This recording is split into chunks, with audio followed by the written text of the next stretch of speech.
Hello, lovely humans! Lana here with the first video that I'm filming in 2025. You will probably have seen a few videos so far that I've published in the new year, but I filmed them before the new year, so this is kind of fun. Hi, hello. Feels like it's been a little while.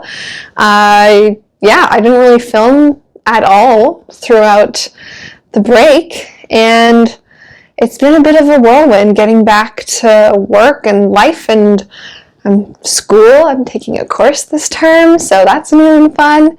And I have a few things kind of percolating in my mind that I wanted to share with you. So today's video is all about ways to self-soothe using principles of somatic therapy.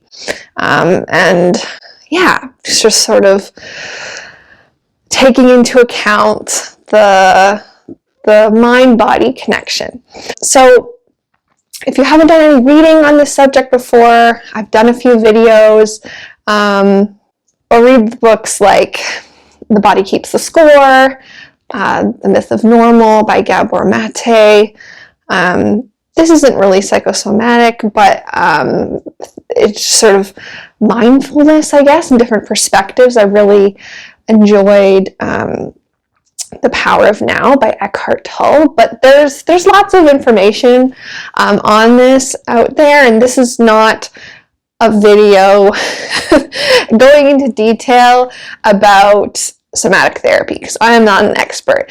But I just want to share some of the little things that I've been doing lately that have been really helpful, that just use these sort of principles. So I talk a lot, I've talked before on the channel about soothing, self-soothing, about being your best friend, about your own best friend, about making space for your big feelings and small feelings, and sort of reparenting yourself and speaking to your inner child. So I've spoken about a lot of these things, and so just for context, I'm on that journey, and I'm trying to be better at keeping these things in mind for myself. And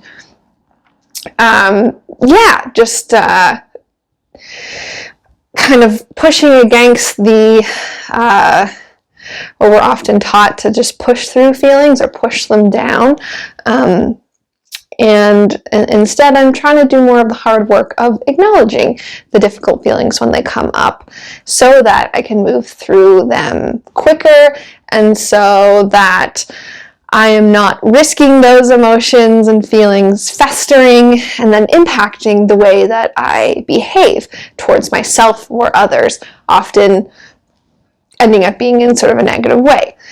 So instead of if I push down my needs and my feelings, I might become resentful, and then I find that I can project that resentment, which kind of ends up feeling like anger and irritability onto others. And I'm not my happiest, most centered self, because the little me is kicking and screaming inside and saying, you're not listening to me, and I need X, Y, Z, and I just need, I need to be heard, or I need to feel seen, or whatever it is. And so, I'd rather, sit down with that little kid inside me and say, hey, what's going on? And have her share what is going on, so that I can move forward and she feels heard. That little me feels heard. And then I can, carry on with my day and not be spewing that negativity towards other people. And anyway, this is such a long-winded preamble, but the other benefit of learning to self-soothe is that, yes, I'm no longer probably projecting as much of my stress and pain and anxiety and irritability onto others, but I'm also not turning to others to solve my problems. I think a lot of us, and I spoke about this before, and these are sort of the words of Brené Brown, but a lot of us would do pretty much anything to avoid feeling discomfort and pain, specifically. And so I think similarly, a lot of us will do almost anything to avoid having to feel pain and solve our problems by ourselves. We want others to be accompanying us on that journey. If my location changed, it's because I was worried my mic was not picking up my sound properly because it flipped into my sweater. But yeah, a lot of us will do, pretty much anything to avoid feeling pain and then to solve problems on our own. Obviously, humans are social animals, so it makes sense that we would turn toward this community. But I think, especially in the hard times, but I think it's so important for building confidence and trust within ourselves if we get good at dealing with the hard things and solving our own problems, by ourselves. And, for a person like me, and like you might be someone that's listening to this video who would consider themselves to be really independent, and when I hear the words I just said, I would be like, I already do that. Like, I solve my problems by myself all the time. Like, this is what I've grown up doing, because I didn't always have support in that way. But when it comes to sort of emotional pain, I think sometimes that can be a little bit different, and sometimes it's not just turning to others. Maybe it's that we bury those feelings because we don't feel safe within our bodies to feel them. And for me, I have a long-term supportive partner who is I always refer to him as the feeling you get when you're a kid and you're under the bed covers and you feel like as long as you're under the bed covers, nothing can get you. He is my human version of that. And so there's been times where I'm having a hard day and I come home and one look at him and I break down into tears because it's like my body sees him and sees safety and sees home and says, okay, now you are safe to feel those hard feelings because you have this person here to comfort you. And that is a wonderful, beautiful thing that I'm so grateful to have in a partner.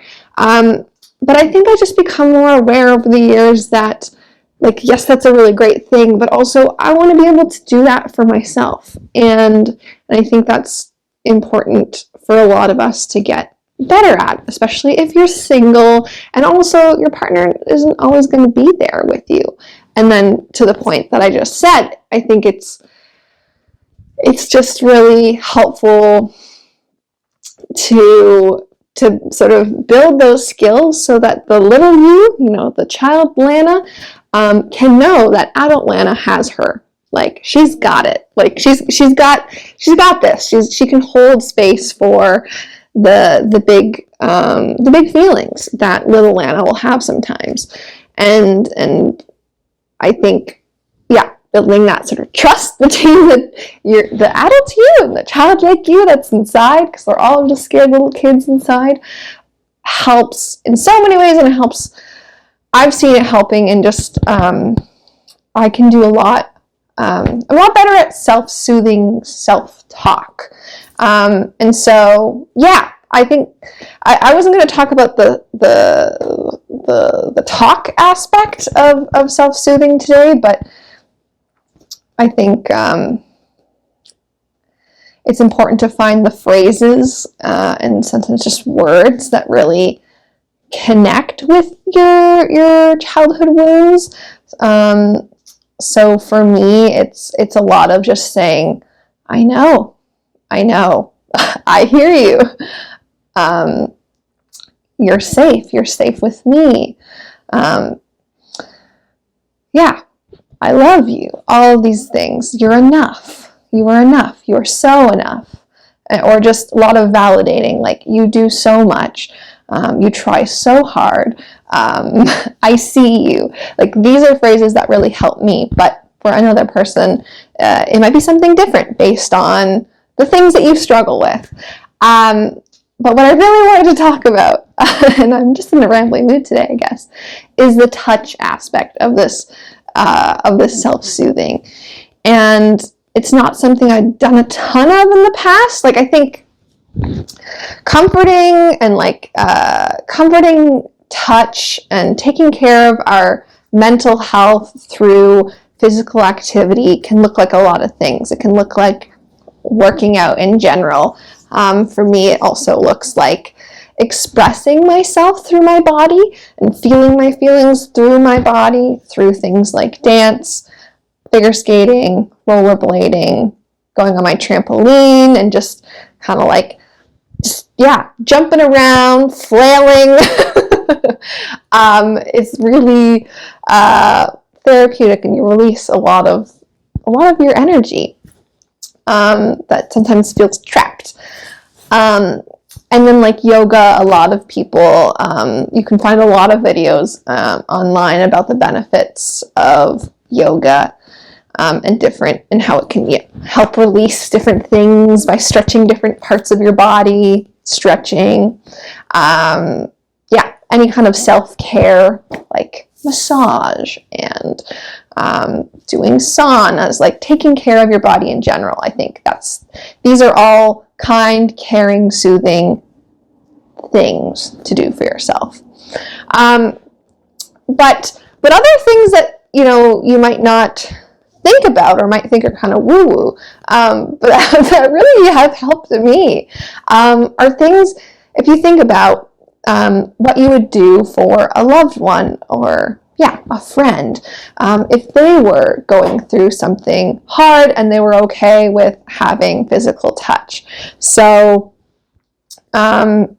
like oftentimes, if I am just sitting somewhere in my office, or even I can do this when I'm driving and I just listen to like soothing classical music, taking deep cleansing breaths, and then applying pressure to your body, sort of to simulate the benefits of a hug, of physical touch from another person. Pressure is so helpful. So I've found that, like sometimes when I'm just doing deep breaths, having like a hand on my chest, on my abdomen, and like really actively applying pressure, not just like having my hand rest there, is so soothing and comforting. And then if you want to like amp it up, I don't want to like mess up my mic, but I find like doing a crossed arm hug and like really squeezing is super nice.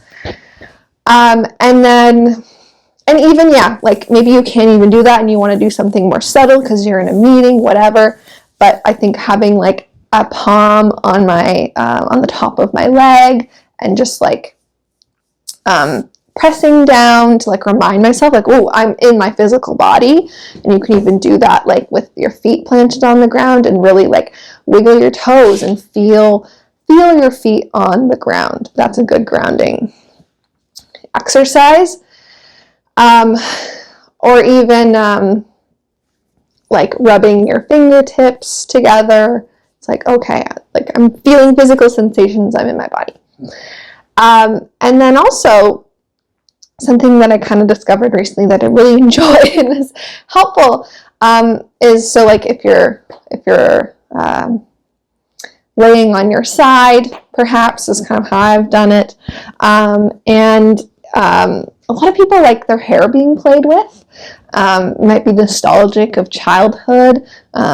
I don't know. Our animals certainly like being petted, so maybe it's a similar thing for humans. Maybe it's an animal thing. But like I might be lying on my side, and like instead of, I don't have somebody else to soothe me, and maybe I'm like taking some deep breaths and sort of like repeating some of those soothing like mantras to myself. While I'm doing that, again, to add the extra layer of soothing, I might add the physical, and I might just sort of like brush my hair, or like hold my face and like move my thumb on my cheek and like literally like stroke myself. yeah, in like a comforting way, like the way a mother might do for a child. That is so nice. I can't tell you how nice it is. And yeah, so things like that have been really, really helpful. Yeah, as I was talking, I mentioned there's a lot of, great things that you could do, like within the realm of athletics for your body, to take care of your body, that are healthy, positive, supporting touch and activity. But yeah, I said massage, but also like self-pleasure is a really great tool as well.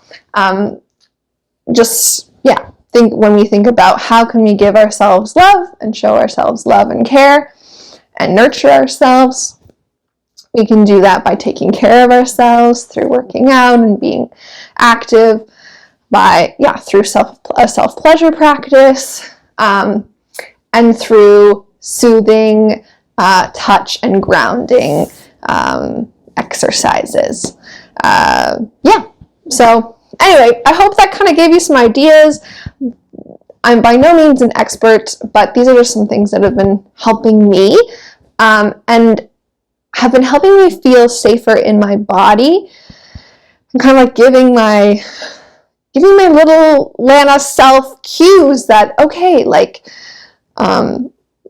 big Lana, adult Lana is here, and she is doing all the things to let me know that she's able to hold space for me and my feelings. And yeah, so saying these validating, loving words and phrases to myself have been really helpful. And then being there for myself physically has been really helpful. So I know New Year's can be kind of hard for a lot of people. There's a lot of, I think, hope for a new year. Sometimes it's dread for what the hell else is going to come. And then we're also getting back from holidays, and it can feel like, oh my God, I'm drinking through a fire hose, a million things coming at me at once.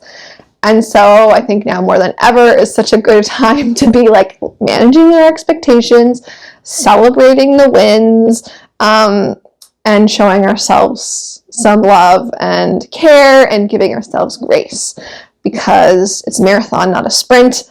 But it can feel like we need to sprint when we are starting the new year.